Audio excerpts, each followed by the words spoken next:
अब तुम क्रिटिसाइज नहीं कर पाओगे गवर्नमेंट को, क्योंकि आप इंस्टीट्यूशन में निकाल दिए जाओगे। निकाला भी जा रहा है। अशोका यूनिवर्सिटी में क्या हुआ, वो तो प्राइवेट है। कि भाई सनी देओल का आज क्यों, मतलब चुनाव जीत गया, क्या कारण है?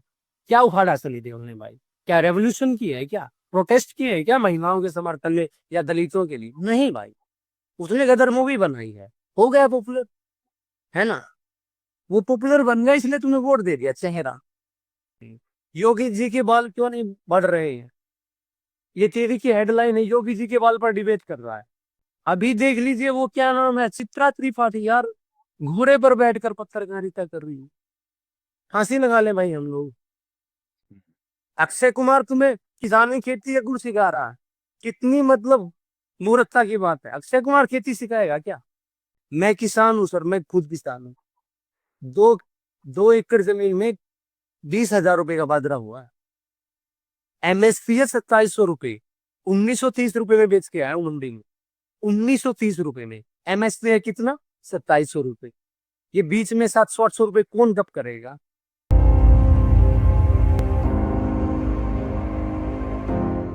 नमस्कार, मैं हूं निधीश त्यागी और आप हैं हरकारा डीप डाइव पर। और आज हमारे एक विशेष अतिथि हैं जो अभी तक के सबसे नौजवान शायद अतिथि हैं हमारे हरकारा के लिए। इनका नाम है बागी हरियाणवी, जो उस नाम से इंस्टाग्राम पे एक तरह से इन्फ्लुएंसर हैं। पर ये बाकी इन्फ्लुएंसर की तरह नहीं है। ये दर्शन की बात हरियाणवी में लोगों को समझाने की कोशिश करते हैं। ये व्यवस्था को लेकर काफ़ी सारे प्रश्न करते हैं। और इनका जो अंदाज है वो इसलिए अलग है, जो कि हम देखते हैं कि जो क्लासरूम में क्या हो, जो जिस तरह से पढ़ाई होती है या जिस तरह से मीडिया में लोग बात करते हैं, ये उस तरह से नहीं करते। ये खांटी, एक अपने खांटी तरीके से बात कहने में यकीन करते हैं, जिसमें एक हास्य की बात भी है। और वो छोटे छोटे नगेट्स की तरह लोगों तक बातें पहुंचाने की कोशिश लगातार करते रहते हैं। और इनके करीब करीब 1,26,000 फॉलोअर्स हैं इंस्टाग्राम पे। और इनकी ख्याति ये भी है कि इनको कुणाल कामरा ने अपने कार्यक्रम में बुलाया और उनसे बात की है। और इनको कई सारे लोग बहुत उम्मीद से और बहुत गंभीरता के साथ देखते हैं। तो बागी हरियाणा में आपका स्वागत है इस चर्चा में, जो कि हम लोग खासे एक तरह से उम्रदराज लोग हैं और बहुत अ, खांसते हाँफते हुए बात करते हैं, और लोकतंत्र और संविधान की भी। पर ये खुशी की बात है कि हम में से हमारे बीच में ऐसे लोग भी हैं जो, अभी आपकी उम्र शायद 30 साल, आप मुझे बता रहे थे। तो इसमें नौजवान होने के बाद भी आप एक, आपके सरोकार काफ़ी गंभीर। तो पहले तो हमारे दर्शकों को बताएं, अगर आपकी आपकी ये जर्नी कैसे मुमकिन कैसे हुई, सोचा कैसे और यहाँ तक कैसे पहुंचे? सर सबसे पहले तो आपका धन्यवाद मुझे अपने शो में स्थान देने के लिए। अब हम जर्नी की शुरुआत मैं बताता हूँ थोड़ा, कैसे ये सब सिस्टम शुरू हुआ। सर मैं 2016 में कुरुक्षेत्र यूनिवर्सिटी पहुंचा। वहां मैंने पॉलिटिकल साइंस पढ़ा। तभी हमारे मन में आइडियाज बनने शुरू हो गए थे। तब गुरमेहर कौर का इंसिडेंट हुआ था, कन्हैया कुमार का इंसिडेंट हुआ था। तब पूरा मतलब वो हाइप था, खबर में आ रहा था, न्यूज़पेपर में भी सुन रहे थे, पढ़ रहे थे। तो वहां से हमारी जर्नी शुरू हुई, पढ़ने की, लिखने की, समझने की। इससे पहले हम एकदम अलग ही स्ट्रीम में थे। कुछ न्यूज़पेपर से और खबरों से कोई लेना देना नहीं था। और वो जो हमारा पॉलिटिकल साइंस डिपार्टमेंट में जो एडमिशन था वो भी थोड़ा एक्सीडेंटली था। तो वहां से हमने समझना शुरू किया कि भाई चल क्या रहा देश में, ये आतंकवादी बोला जा रहा है, इनको देश विरोधी नारे लगाए जा रहे हैं। देश क्या है, देश विरोधी क्या है, असल में देशभक्त कौन है? तो ये सब हमारे मन में सवाल उठे कि भाई चल क्या रहा। तो सर वहीं से ये जर्नी शुरू हुई। फिर हमने पॉलिटिकल साइंस में एडमिशन लिया। वहाँ पॉलिटिकल थ्योरी पढ़नी होती है, पॉलिटिकल फिलोसोफर पढ़ने होते हैं। तो फिर वहां से आइडियाज बनने शुरू हुए कि भाई प्लेटो क्या बोल रहा है, सोक्रेटिस क्या बोल रहा है, एरिस्टोटल क्या बोल रहा है, मिशेल फूको क्या बोल रहा है, स्लाइवोस जीजे क्या बोल रहा है, अभी नोम चॉम्स्की क्या बोल रहा है। तो सर फिर वो आहिस्ता आहिस्ता हमारा मतलब पढ़ने लिखने से संबंध बनने लग गया। तो यही है पढ़ने लिखने की जर्नी। तो अगर हम सोशल मीडिया पर मेरा कैसे आना हुआ, तो इसकी भी एक अलग ही कहानी है। सर जैसे मैं पढ़ लिख लिया, थोड़ा आ गया, समझ में चल गया रहा है। तो मैंने यूजीसी नेट भी निकाला। थोड़ा जेआरएफ रहेगा मेरा 1-2 नंबर से, वो मैंने फिर ट्राई ही छोड़ दिया। तो मैंने सोचा कि भाई हमारे पास नॉलेज भी आ गई है थोड़ा, और अब प्लेटफॉर्म क्या है, कहाँ मतलब लोगों को जागरूक करें। क्या है वो प्लेटफॉर्म? अभी यूनिवर्सिटी में कोई अपॉइंट नहीं कर रहा है, हालांकि यूजीसी की डिग्री भी है हमारे पास, हम एलिजिबल हैं एज ए प्रोफेसर किसी कॉलेज में, लेकिन अभी वो चल नहीं रहा, सिस्टम कुछ अलग ही है। आप यदि एक पैसिफिक विचारधारा से आ रहे हैं तो आप अनस्किल्ड भी हैं, आप आपके पास मतलब पढ़ाने लिखाने का कोई वो भी नहीं है कि आप एक योग्य हैं, तब भी आपका वहाँ चल जाएगा काम। तो फिर मैंने सोचा कि लोग कहाँ हैं? लोग हैं इस इंस्टाग्राम पर, सोशल मीडिया पर। ये बहुत ही मतलब अच्छा माध्यम है लोगों से जुड़ने का। तो मेरे घर का माहौल था कि वो नॉर्मल ही था कि पिताजी ये मतलब किसान थे, माताजी भी हाउस वाइफ थी। माताजी तो बिल्कुल ही अनपढ़ है, उनको तो मतलब नाम भी लिखना नहीं आता। पिताजी हाँ वो थोड़ा सा थे, उनकी रुचि थी, लेकिन वो थोड़ा फिर वो नशे की तरफ ही थे, नशा करते थे। तो मेरे जो बड़े भाई थे, उनकी रुचि थी पढ़ने लिखने में, देश दुनिया को समझने में। वो यूपीएससी एस्पिरेंट थे और वो मतलब रिबेलियस भी थे। वो इस 2013 के 14 के आसपास सीसैट आया था और एक इंग्लिश मीडियम और हिंदी मीडियम को लेकर भी प्रोटेस्ट चला था। मेरे भाई वो इंग्लिश मीडियम से थे, लेकिन वो हिंदी मीडियम के प्रोटेस्ट में भी शामिल हुए थे। तो वहां से भी मैं सीख रहा था। मैं तब छोटा था, मेरे भाई जब तैयारी कर रहे थे मेरे से। तो सर फिर मैं जब 10वीं 12वीं में था, मेरे भाई जी वो कर रहे थे यूपीएससी की तैयारी। तो वहां से भी फिर थोड़ा मुझे लग गया था कि भाई ये कोई सिस्टम चल रहा है। तो यही था सर। मैं कॉलेज में तो फिर मतलब इतना वो थोड़ा मैं डिफाल्टर ही था कॉलेज में। तो वो मतलब कॉलेज में तो वो ही फिर होता ही है कि मैं जाट कॉलेज में था हमारे शहर में ही। तो वहाँ फिर मैंने मतलब ठीक है मतलब मेरी ग्रेजुएशन हो गई थी। फिर मैं पोस्ट ग्रेजुएशन के लिए कुरुक्षेत्र यूनिवर्सिटी चला गया। तो वहाँ फिर मैंने पढ़ना लिखना शुरू किया यूनिवर्सिटी से ही सीखा मैंने। मेरे भाई की डेथ हो गई थी 2014 में, तो 16 में मैं पहुंचा वहाँ। तो वहां पे कुरुक्षेत्र में फिर यूनिवर्सिटी में कोई ऐसा मिला जो कोई ऐसा टीचर था जो ये सब बता रहा था? क्योंकि मैं भी आपकी तरह जो है मैं अपने अपने आप को एक एकेडमिक डिजास्टर कहता हूँ, क्योंकि मैंने मेरी जो भी कुछ समझ बनी वो क्लासरूम और सिलेबस के बाहर की बनी। क्लासरूम में तो मतलब ज़्यादातर मतलब टीचर्स भी और जो है एक माहौल भी जो था वो एक अजीब सा ही था, जिसमें सीखने समझने के सवाल करने की बहुत जगह नहीं होती, जैसे कि हमारे परिवारों में भी और स्कूलों में भी। तो ऐसा वहाँ पे क्या हुआ जिसके कारण आप जो है इन सवालों की तरफ मुड़ गए या उस सवाल बारे में सोचने लगे? Sir to be fair sir, ऐसा कोई मतलब टीचर तो नहीं कि जिसने मतलब इतना इम्प्रेस कर दिया हो कि हम एकदम उसकी तरफ अट्रैक्ट हो गए इस एक मतलब इन्वायरमेंट की तरफ, पढ़ने लिखने वाले की तरफ। ऐसा कोई टीचर तो नहीं था, लेकिन सर फिलोसोफर जरूर थे। जैसे मतलब एरिस्टोटल क्या बोल रहा भाई, प्लेटो का फिलोसोफर की क्या बोल रहा भाई, ये मुझे बड़ा हिट कर रहा था सर, हम्म। है ना। तो एज सर टीचर तो मैं ठीक थे सर, टीचर भी ठीक थे, ऐसी बात नहीं है, अच्छे पढ़ाने वाले थे। जैसे सर हमारे टीचर थे दो, एक जेएनयू से पीएचडी कर रही थी, दोनों ही जेएनयू से पीएचडी कर रहे थे इस टाइम पर। हाँ थे, अच्छे टीचर भी थे, बुरे टीचर भी थे। ऐसा नहीं कि अच्छे अच्छे टीचर थे, बुरे टीचर भी थे जिनको कुछ नहीं आता था, सीधी बकलोली करते थे, हरियाणवी में बोलूं तो टाइम जी। काट कर चले जाते थे। तो सर वही है, मुझे है ना, वही मैंने बताया ना, क्योंकि जो 2016 का प्रकरण हुआ जेएनयू वाला, गुरमेर कोर वाला, उसने हमको ज्यादा हिट किया। जो मेरी लॉबी थी, मेरे दोस्त भी थे, हम जितने भी थे, वो सर अभी भी मेरे दोस्त भी टच में यूनिवर्सिटी के, हम वही डिस्कस करते थे भाई चल क्या रहा। हमारी वहां से विचार बनना शुरू हो रहे थे सर, हम क्वेश्चन कर रहे थे, आर्टिकल पढ़ना शुरू किया तब 2016 में कि इंडियन एक्सप्रेस भी कोई न्यूज पेपर है। हमारे एक प्रोफेसर थे बहुत ही अच्छे, आपने शायद नाम भी सुना होगा, R S Yadav. R S Yadav phone policy के अच्छे प्रोफेसर थे कुरुक्षेत्र यूनिवर्सिटी के, अच्छा लिखते हैं विदेश नीति पर। तो उन्होंने हमें बताया कि भाई न्यूज़पेपर पढ़िए, द हिंदू पढ़िए, उसके अंदर आर्टिकल आता है, इंडियन एक्सप्रेस पढ़िए, ये अच्छे न्यूज़पेपर हैं। तो सर यही था मतलब हमारा इस तरफ आने का। और सर कुछ हमारी पर्सनल भी, जैसे हम देखते हैं ना कि सर जो अन्याय हो रहा है, ये मतलब एक्सप्लॉयटेशन चल रहा है सोसाइटी में, ये हमें भाई मतलब फिट करता है। हमसे सहन नहीं होता, हम रिबेल कर जाते हैं। हमें समझ में आएगा कि चल क्या रहा भाई, मार्क्स को पढ़ लिया, मिशेल फूको को पढ़ लिया, पता चल गया कि हम कहाँ से आए, एरिक फ्रोम को पढ़ लिया, क्रिटिकल थ्योरिस्ट को पढ़ लिया, है ना, तो पता चल रहा ना कि चल क्या रहा है, ये सिस्टम क्या है। वो अपने आप, अगर आप है ना गहराई से समझ लेंगे सिस्टम को, पॉलिटिकल थ्योरिस्ट को, अगर गहराई से अच्छी तरह पढ़ा है, कंसेप्चुअली करिए, तो अब करेंगे सर सवाल। बिल्कुल। हाँ, एग्जाम क्लियर करने के लिए आपने पढ़ा है, अच्छे मार्क्स लेने हैं, करिए, कहीं अपॉइंट होना है, मतलब एक फॉर्मल इंस्टीट्यूशन में, वो एक अलग बात है। अगर तुमने गहराई से पढ़ा है, चाव से पढ़ा है, तो आप सवाल करेंगे सर।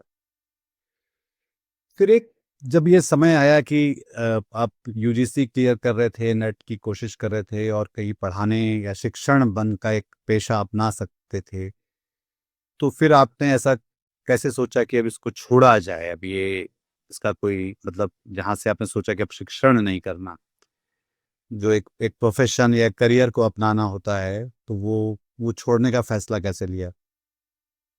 अभी मेरे 2-4 दिन पहले एक प्रोफेसर से बात हुई, मथुरा में पढ़ाते हैं, हमारी मिशन को लेकर बात हो रही थी कि देव भाई, जो तू बोल रहा है इतना ब्लेटेंटली, इतना फ्रैंकली, मैं एक प्रोफेसर हूं, मैं नहीं बोल पा रहा हूँ।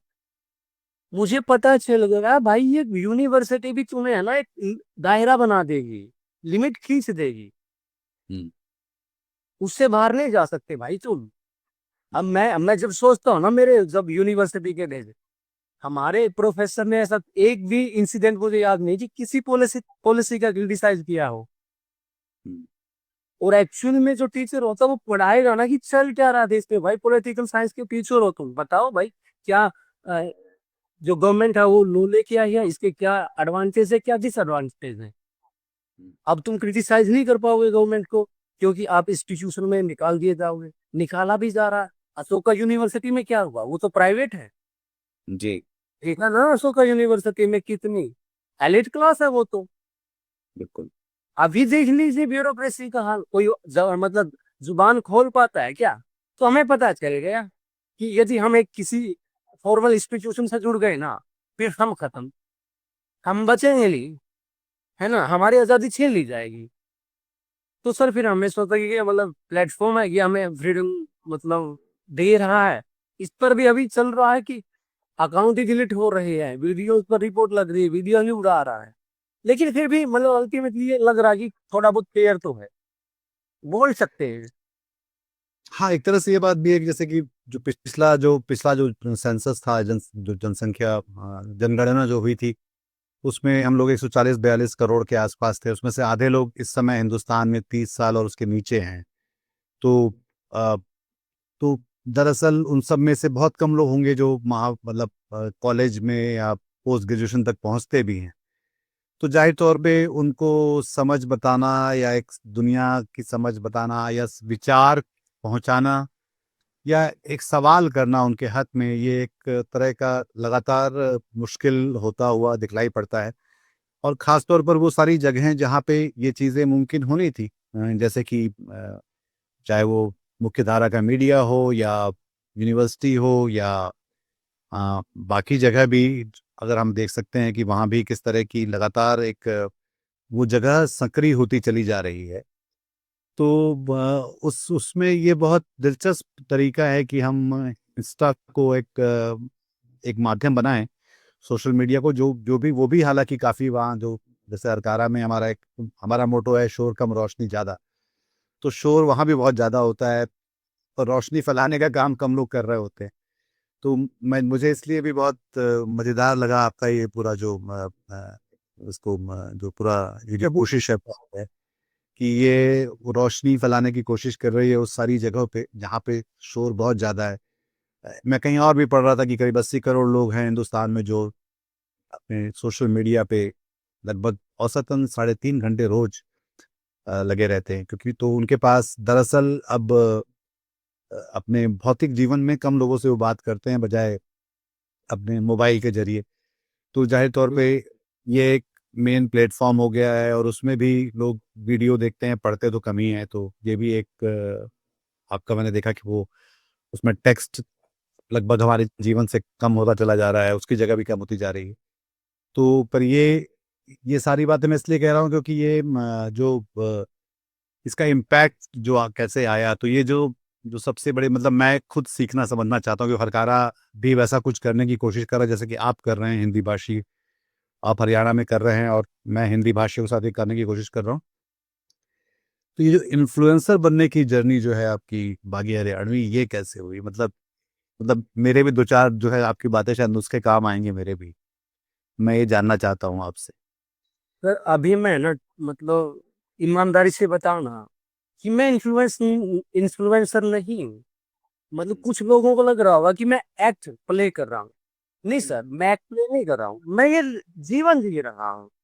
नहीं, मैं ये नहीं कह रहा कि एक्ट प्ले कर, ये कि अगर 1,26,000 लोग आपकी बात को सुन रहे हैं, देखिए मतलब ये बहुत दिलचस्प वाली बात ये है कि हम में से ज्यादातर लोगों का ये जिसको बोलते हैं कि अनुमानित निष्कर्ष ये होता है कि इतनी गंभीर बातें कौन सुनेगा कि कार्ल मार्क्स क्या कह रहे थे, और वो भी इंस्टा पे। मतलब हम समझते हैं कार्ल मार्क्स को पढ़ने के लिए एक मोटी किताब उठानी पड़ेगी, पढ़ना पड़ेगा। और कार्ल मार्क्स को भी पढ़ने के लिए मतलब मैं जब 2-3 कम्युनिस्ट पार्टियों के ऑफिस भी गया तो वहां पे कार्ल मार्क्स नहीं मिले, कार्ल मार्क्स पर लिखी हुई 20 किताबें मिली मुझे। तो ये भी एक दिलचस्प बात है कि हमारे पास बहुत सारे लोग हैं जो टीका टिप्पणी तो करते हैं पर वो जो मूल चीजें हैं वो नहीं मिल पाती, तो उसको उस तरह से पहुंचा पाना वो अपने आप में एक चुनौती की बात है। और हम सोचते हैं कि ये चीजें पढ़नी है तो किताब लाइब्रेरी जाओ, पढ़ो और आपका कुछ ऐसा पर आप उसको एक बिल्कुल जमीन पर ला के लाने की जो कोशिश कर रहे हैं वो बहुत दिलचस्प है। और उसके कारण ये जो 1,26,000 लोग इस समय आपको फॉलो करते हैं, उसका मतलब ये भी है कि उन सारे दिमागों में आपकी बातें जो हैं कहीं ना कहीं दर्ज हो रही हैं, जा और कुछ ना जा रहे। कुछ कीड़े उनके दिमाग में भी बुलबुला रहे हैं। तो वो कैसे हुआ, ये मैं समझना चाह रहा था। सर जैसे मैंने बताया कि लोग लिख के जा चुके हैं, अभी रिसर्च चल रही है, एक रूम में बहु एकेडमिशियन राइटर लिख रहे हैं, उनका लिखने में ही मतलब उनको मजा आ रहा है। लेकिन उस लिखे को जनता तक कैसे लेके जाए? अब प्लेटो ने लिख दिया दी रिपब्लिक। अब अब है ना, जो मेरे गांव में है, मेरा मामा का लड़का, मेरे फूफा का लड़का, मेरी बहन है, उसको कैसे बताऊं कि मैं प्लेटो ने डेमोक्रेसी को कैसे कैसे क्रिटिसाइज किया? फिर मेरे खोपड़े में आ कि भाई इसको कैसे, मैं थोड़ा विश्लेषण किया कि कैसे मैं समझाऊं मेरी आम भाषा में। तो मैंने सनी देओल को उठाया, जो पॉपुलर लीडर है, पॉलिटिशियन है, जो मतलब बॉलीवुड से जो पॉलिटिक्स में आ चुके हैं। तो फिर मैंने इनका कॉम्बिनेशन, मैंने सनी देओल को प्लेटो से जोड़ दिया कि भाई सनी देओल का आज क्यों मतलब चुनाव जीत गया, क्या कारण है? क्या उखाड़ा सनी देओल ने भाई? क्या रेवोल्यूशन की है क्या? प्रोटेस्ट की है क्या महिलाओं के समर्थन में या दलितों के लिए? नहीं भाई, उसने गदर मूवी बनाई है, हो गया पॉपुलर, है ना? वो पॉपुलर बन गया इसलिए तुमने वोट दे दिया चेहरा। तो इसीलिए क्रिटिसाइज किया प्लेटो ने डेमोक्रेसी को। भाई देखिए, प्लेटो बोल के गया आज से 2,500 साल पहले, इसलिए ये डेमोक्रेसी का सबसे बड़ा लूपहोल है। तो उनको ये बड़ा कॉम्बिनेशन अच्छा लगा, सनी देओल, प्लेटो। तो मैं ऐसे ही, मैं जैसे स्कूल है हमारे स्कूल में, जैसे अभी हमारे गांव में देखते हैं कैम्ब्रिज स्कूल, ऑक्सफोर्ड स्कूल, चल क्या रहा भाई? किस प्रकार के नाम दे रहे हो भाई तुम? फिर मैंने मिशेल फूको को पढ़ा, एजुकेशन सिस्टम को एनालाइज किया, फिर उसको बताया अपनी आसान भाषा में। तो मैं ना, जो मैं ऑब्जर्व कर रहा हूँ और जब मैंने थ्योरी पढ़ी है, उन दोनों को मिक्स कर रहा हूँ मैं सर, जो मेरे आसपास हो रहा है। फिर मैं उसको मेरी रीजनल लैंग्वेज में, जो मुख्य जो टर्मिनोलॉजी वो फिलोसोफर है थोड़ा भारे भरकम यूज करते हैं, मैं उसको तोड़ देता हूँ। तो उनका फिर वो समझ मतलब अच्छा लगता है उनको कि भाई ये इतना अच्छा, जैसे मैंने अभी मेटाफर दिया सोक्रेटिस को लेकर। तो यही है सर। पर ये हुआ कैसे फिर, ये यहाँ तक ये नंबर कैसे पहुंचा 1,26,000 तक आपका? सर मैं करीब 2022 से वीडियो बना रहा हूँ। अच्छा। सर मुझे पता था कि लोगों को आएंगी ये बात समझ, क्योंकि है ना, अभी मेन स्ट्रीम मीडिया देख लीजिए क्या कर रहा है सर। अगर आप सच बताएंगे, अभी देख लीजिए वो क्या नाम है, चित्रा त्रिपाठी यार, घोड़े पर बैठकर पत्रकारिता कर रही है। फांसी लगा ले भाई हम लोग। ये बताओ क्या चाहते हो तुम? जहर पी ले।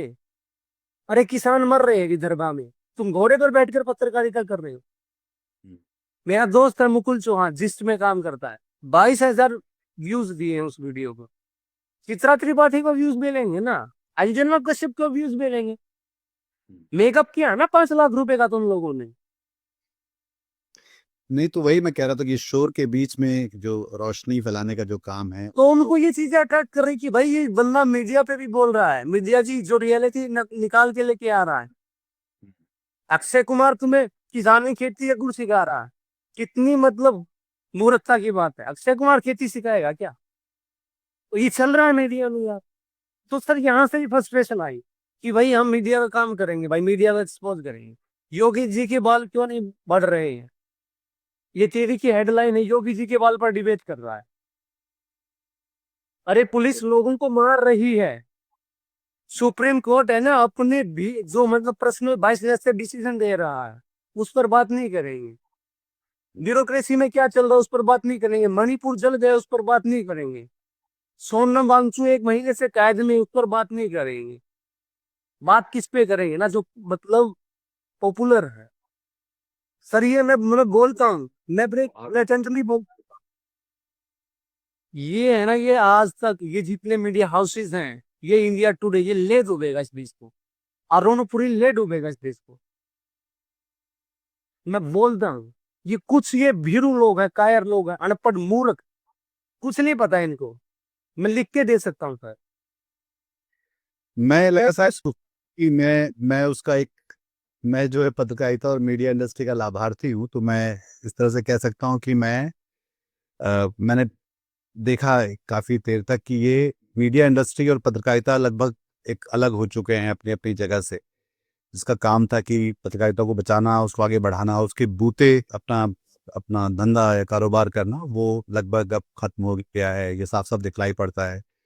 और उससे भी ज्यादा जो सबसे मुश्किल और बुरी बात है, जो शर्मनाक बात है मीडिया की, वो उसने अपनी जन पक्षधरता खो दी।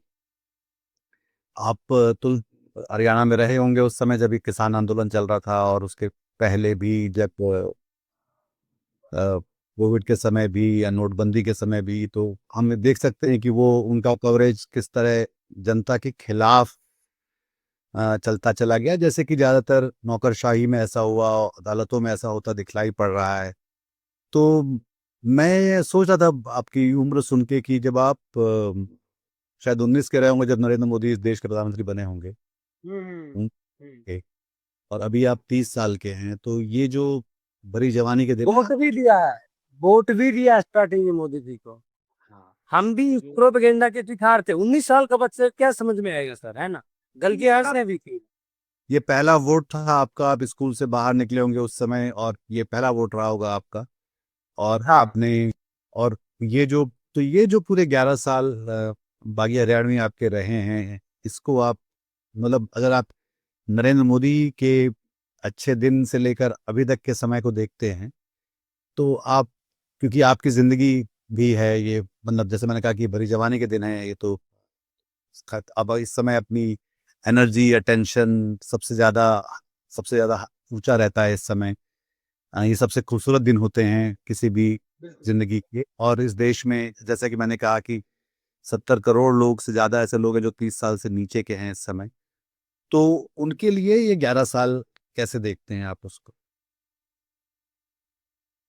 सर देखिए, मैंने है ना, जब हम 2014 में थोड़ा थोड़ा सीख रहे थे, 14 में तो नहीं, 16 में सीखा था मैंने, 14 में वोट दे दिया था मैंने मोदी जी को, क्योंकि समझ नहीं थी सर। हम भी उस प्रोपेगेंडे का शिकार थे कि मोदी जी ये हिंदू हृदय सम्राट है।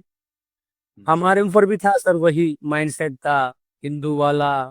हम हिंदू राष्ट्र बना के रहेंगे, राष्ट्रवादी। ये मोदी जी तो मसीहा है, डेवलपमेंटल मैन है, ये विकास पुरुष है, वो सब हम शिकार हुए सर। और लोग आज भी शिकार हैं। तो 2014 में दे दिया हमने वोट।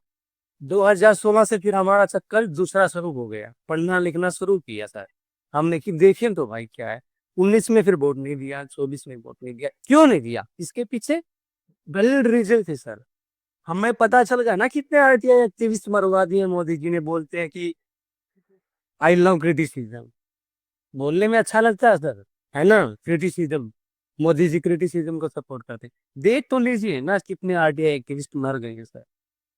आप डिसाइड के साथ क्या कर रहे हो, आप जुडिशरी के साथ क्या कर रहे हो, इलेक्शन कमीशन ऑफ इंडिया को देख लीजिए सर।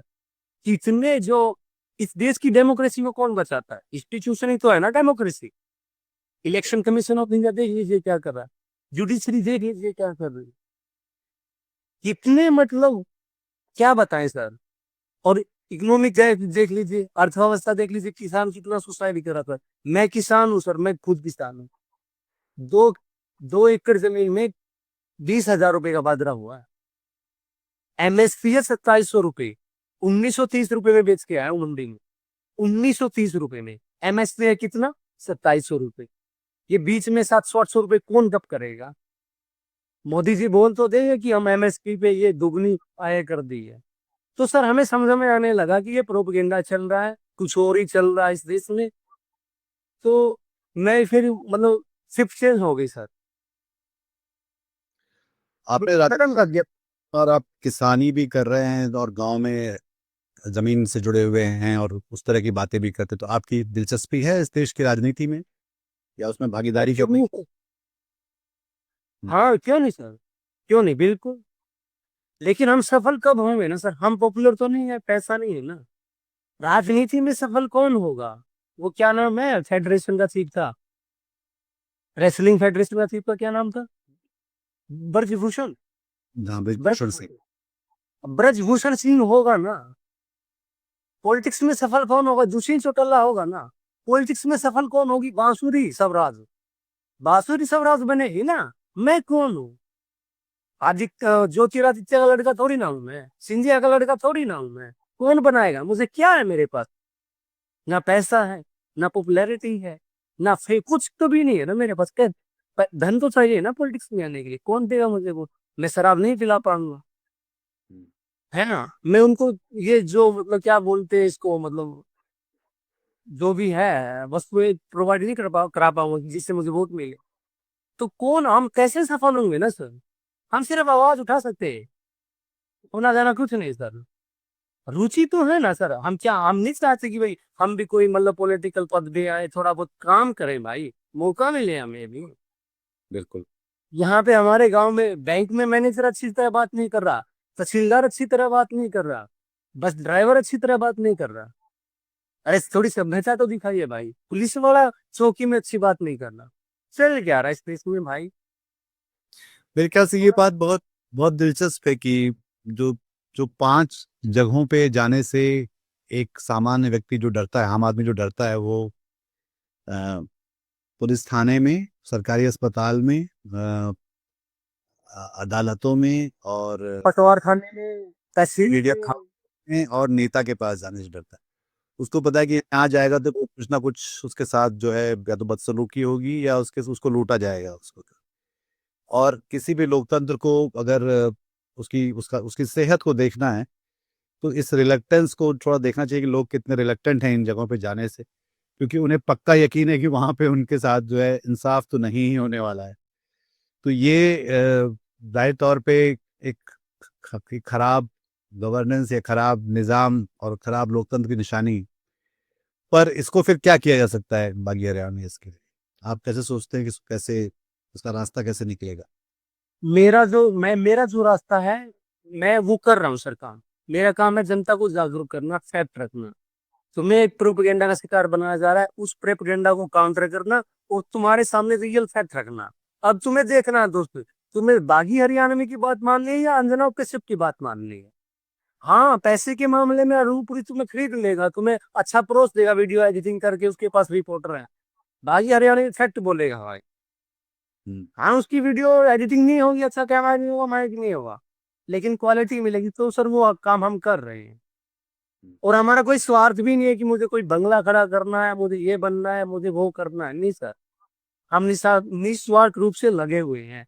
और सर हम ये भी दिखाना चाहते, मैं जो ये काम कर रहा हूँ ना, मैं पूरा डिटरमिन हूँ कि कल को मेरी जान भी जा सकती है सर। और हम इस सोसाइटी को, इस गवर्नमेंट को, इस देश को दिखा देंगे कि नौजवान लौंडे आज भी डेमोक्रेसी के लिए, फ्रीडम के लिए, अपने प्रिंसिपल के लिए जान देने के लिए तैयार। हम पीछे नहीं हटेंगे। हम्म।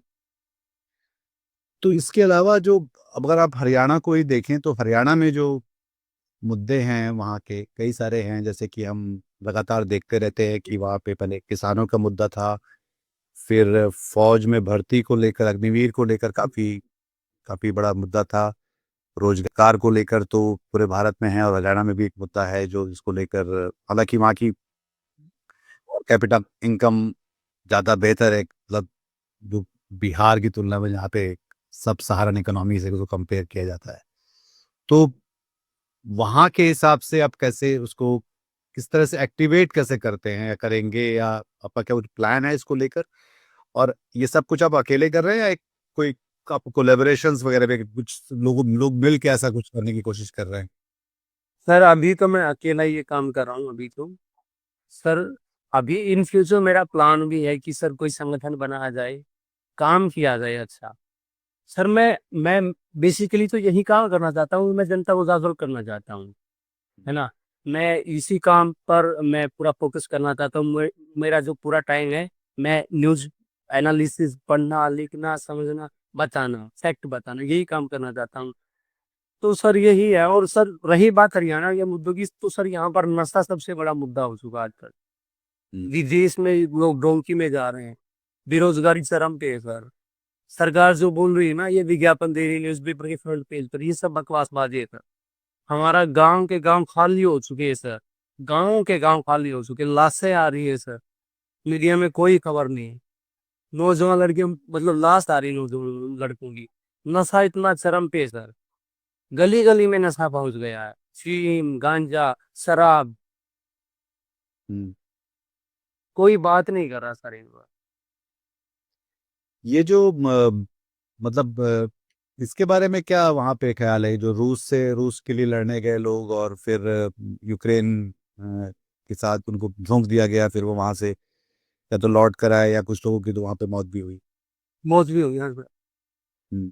सर अब करें क्या, बेरोजगारी इतनी है सर, वो कुछ भी करने के लिए तैयार है सर नौजवान उनमें। आप बोल रहे हो ना सर, यहाँ अभी हमारे यहाँ बदमाशी चरम पे है सर, चरम पे। अभी स्कूल ने है ना एक प्रिंसिपल को मार दिया, 10वीं 11वीं के विद्यार्थियों ने, आपको पता भी चला हुआ, अच्छी खबर बनी थी। तो क्यों हो रही है ये सब चीजें? उनको पता है कि भाई तुम पढ़ लिख के नौकरी तो मिलने वाली नहीं, क्योंकि पहले ही लोग बैठे हैं भाई पीएचडी करके पढ़ लिख के, सही, उनको जॉब नहीं मिल रहा। तो वो बदमाशी की तरफ अग्रसर हो रही हैं। बदमाशी में अभी है ना आए दिन मर्डर हो रहे हैं बदमाशों के साथ, ये सरकार कुछ भी नहीं कर रही। तो वो है ना, वो रसिया में चले गए, वहां पर आर्मी ज्वाइन कर ली, करे क्या बेचारा? दो वक्त पेट भी तो भरना है ना, रोटी भी तो, अपने परिवार का पालन पोषण भी करना, बहन है उसकी शादी भी करनी, कितना प्रेशर है नौजवान लौंडों पर सर। कुछ भी करने के लिए तैयार है हरियाणा का लौंडा सर। ये जो इस बात को खत्म करने से पहले, मतलब मैं एक और पूछना था कि आपकी दिनचर्या क्या रहती है? आप खेती भी करते हैं और साथ में ये इंस्टा पे, तो आपका दिन, आपके सुबह से शाम तक कैसे बताते हैं आप मुझे, अगर आप दिनचर्या बताएंगे तो? सर मैं लगभग 5 बजे उठ जाता हूँ, मैं सो जाता हूँ 10 11 के आसपास, 5 बजे मैं उठ जाता हूँ अपने आप। मतलब ऑटोमेटिक फीड हो जाता है, मैं मतलब लंबे टाइम से आ रहा हूँ तो वो उठ जाता हूँ। तो फिर मैं थोड़ा बहुत मतलब मॉर्निंग वॉक पे चला जाता हूँ घूमने फिरने, 7 साढ़े 7 के आसपास आ जाता हूँ। तो फिर मैं नहा धो के खेत में चला जाता हूँ सुबह ही। तो फिर वहां से थोड़ा भैंसों का चारा लेके आते हैं, फिर वहां 10 11 बज जाते हैं, तो फिर नहा धो के रोटी पानी करके थोड़ा बहुत पढ़ लेती है, फिर सो जाते हैं। फिर मैं शाम को खेलने चला जाता हूँ, मैं क्रिकेट खेलता हूँ। तो फिर क्रिकेट खेल के आ जाता हूँ, हाँ। तो यही दिनचर्या सर साहब। क्रिकेट में क्या क्रिकेट में वो, मैं ऑलराउंडर हूँ, मैं क्रिकेट में बैटिंग भी करता हूँ बॉलिंग भी करता हूँ सर। अभी क्रिकेट को भी अभी है ना वो गोड बना दिया है सर इन्होंने, है ना। विराट कोहली गोड हो चुके हैं, है ना। विराट कोहली बेंगलुरु में जाएंगे तो भीड़ वहां चली जाएगी, 50 लोग मर जाएंगे, है ना। अब देख लीजिए क्रिकेट क्रिकेट में रह नहीं रहा, अब वो प्रॉपर धंधा हो चुका है सर, देखिए, है ना। हरियाणा में, मतलब एक ये भी चीज थी कि एक जमाने में, मतलब एक जमाने क्या, मतलब एक लंबे समय तक पंजाब सारे मेडल जीतता रहा, फिर हरियाणा उससे आगे हो गया। अ, खासे स्पोर्ट्स में, एथलेटिक्स में एकदम से हरियाणा का काफी परचम लहरा रहा था। तो वो अब कैसे आगे बढ़ रहा है, या रुका हुआ है क्या, उसका क्या हाल है अभी?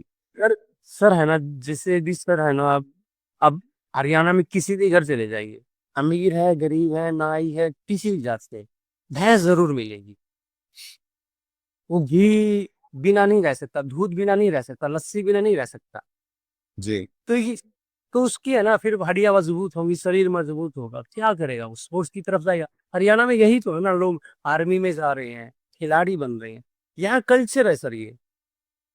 अभी हम तो आप हमारे गांव में आओगे ना, शाम शाम को सुबह इतने नौजवान लड़के प्रैक्टिस करते हुए हैं।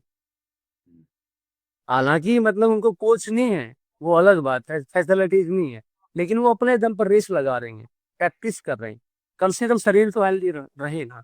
तो सर हमारे यहाँ एक्सरसाइज को लेकर, फिजिकल स्ट्रेंथ को लेकर कल्चर है। हम पशुपालन जाते हैं। ड्रग्स। हाँ ड्रग्स भी है, वो आ गए हैं सर, ड्रग्स भी आ गए हैं। दोनों चीजें पैरेलल चल रही है सर। पहलवान भी बन रहे हैं और साथ में नशेड़ी भी बन रहे हैं, दोनों साथ चीज़। नशेड़ी भी बन गई, बिल्कुल सर। अभी कितने नौजवान लोगों को मैं जानता हूँ, मेरे गांव के रेस लगा रहे थे। अब ये जो ये योजनाएं है ना, ये फौज में अभी क्या अग्निवीर, अग्नि, वो विदेश चले गए, देश छोड़ के चले गए। अब क्या करे बेचारे, 4-4, 5-5 साल से रेस लगा रहे हैं, शरीर का पिंजर हो चुका है, इतने कमजोर हो चुके हैं। अब सरकार ने वो अग्निवीर, सुसाइड भी किया है सर, बहुत से नौजवान लोगों ने सुसाइड किया है, अब विदेश में चले गए। लेकिन मोदी जी विदेश को गाली देंगे, स्वदेशी स्वदेशी स्वदेशी, ये सब प्रोपेगेंडा स्वदेशी का। कितने नौजवान तुम्हारे यहाँ रेमिटेंस भेज रहे हैं भाई, सही बात है ना। सही बात। तो बहुत बहुत शुक्रिया आपका इस बातचीत के लिए, बहुत मज़ेदार और काफ़ी इंटेंस बातचीत हुई बागी हरियाणवी आपके साथ। आपके सटायर का बहुत ज़्यादा हमें कोई वो नहीं मिल पाया इसमें जो है, पर फिर भी मतलब बहुत गंभीर और बहुत गहरी और मज़ेदार, और मुझे बहुत अच्छा लग रहा है आपसे बात करके। एक तो ये कि हम दोनों एक हम ख्याल अप्रोच वाले लोग हैं, कि हमें लगता है कि आधा हिंदुस्तान अगर हिंदी और हिंदी भाषी पट्टी का है, तो हिंदी पट्टी के लोग हैं, तो उनको उन तक बातें पहुंचनी चाहिए, वो सवाल पहुंचने चाहिए, वो विचार पहुंचने चाहिए, जिसके कारण इस देश को शायद बेहतर चलने में मदद मिल सके। और जो एक एक सजग और जागरूक लोकतंत्र के लिए ज़रूरी है, जो बार बार जहाँ पे लोग जो है, जो जन है, वो तंत्र से सवाल पूछ सके। क्योंकि हम ये देख सकते हैं कि सबसे ज़्यादा जो दिक्कत है इस देश में, जो सबसे ज़्यादा हमको तनाव, हिंसा, जो दमन जो दिखलाई पड़ता है, वो सबसे ज़्यादा हिंदी पट्टी पे दिखलाई पड़ता है। और वहाँ पर सबसे ज़्यादा समाधानों की ज़रूरत है, जहाँ पर वो लगातार समस्याग्रस्त होता चला जा रहा है। तो बहुत शुक्रिया इस बातचीत के लिए। मैं आगे भी संपर्क में रहूँगा आपके साथ। और दर्शकों, आपका भी बहुत शुक्रिया इस बातचीत को सुनने के लिए, हमारे सबसे नौजवान अतिथि के साथ इस बातचीत के लिए। अगर आपको ये बातचीत पसंद आई तो इसको लाइक करिए, इस चैनल को सब्सक्राइब करिए। आप बागी हरियाणी को ज़रूर फॉलो करिए, क्योंकि वो अपनी दो टूक बातें बहुत जल्दी में और बहुत गहरी बता देते हैं, और मज़ेदार तरीके से बताते हैं। क्योंकि ये हम हमेशा मांग चलते हैं कि वो फूको हैं या जीजेक हैं, वो इतने गंभीर और इतने दिमागी बातें करते हैं कि वो पैदल लोगों की बस की बात नहीं है। पर सबसे अच्छी बात यह है कि बागी हरियाणवी उसको जो है आपके आई लेवल पर चीज़ों को लेकर आके, आपके स्तर पर लेकर, ज़मीन के स्तर पे आके लेको बताते हैं। तो वो भी एक अच्छी खुराक की तरह रोज आपको मिलता रहेगा, तो आपको भी मज़ा भी आएगा और साथ में आप जानकार और जागरूक भी बन पाएंगे। बहुत शुक्रिया फिर से बागी, और हम लोग मिलेंगे। सर आपका भी बहुत बहुत धन्यवाद, आपने हमें अपना प्लेटफॉर्म दिया, सुनने दिया सर, आपका भी बहुत बहुत धन्यवाद। Thank you so much sir touch में रहेंगे, करते रहेंगे बात भी सर। बिल्कुल बिल्कुल, शुक्रिया। आज की ताजा खबर, आज की ताजा खबर, आज की ताजा खबर। आओ काका जी इधर, आओ मामा जी इधर, सुनो दुनिया की खबर।